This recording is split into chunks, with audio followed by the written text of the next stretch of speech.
All this weekend, Dateline Schools had the privilege of introducing a story called Corey's Story, Second Grade.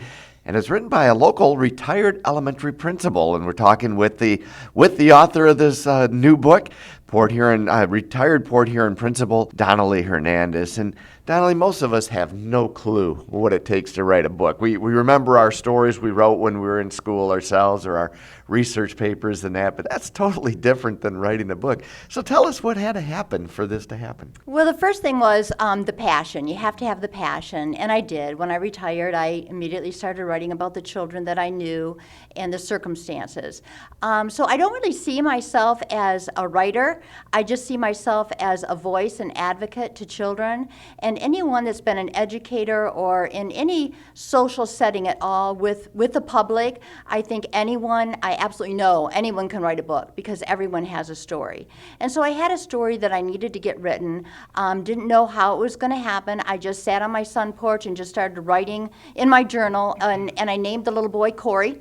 And recognizing second grade is a crucial grade of awareness for children. And just started writing, and before I knew it, Corey's story was taking on a life of his own. And I know authors say that, and I thought, that's kind of a cliche, but you know what? He really did. And so away I went with it. When I felt like I was finished with Corey's story, I decided that I would submit it, and I saw different places that I could submit, that you can submit your manuscripts.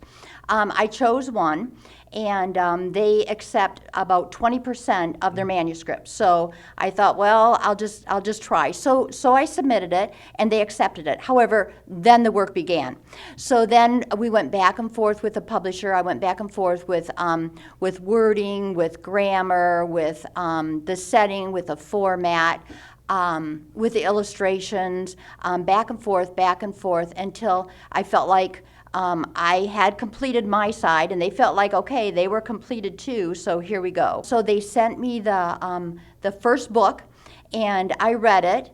I read it to family members. I kept it a secret because I didn't know if it would even go or not, so I kept it a secret. And then I had the whole family over, and I said, well, I wrote a book, I published a book, and here it is. So I read it to the family, and they all just loved it. But of course they would, they're my family. So I still wasn't convinced that this was, the real deal.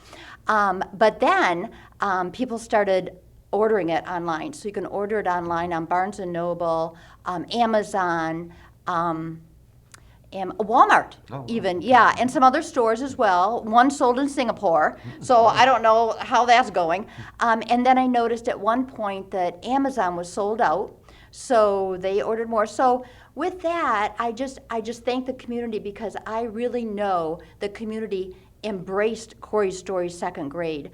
I think it's because it's a realistic fiction, and Corey's going through things that as educators we know children go through.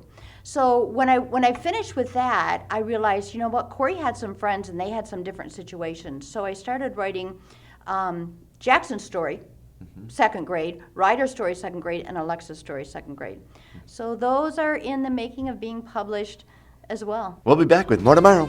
For Dateline Schools, I'm Terry Harrington.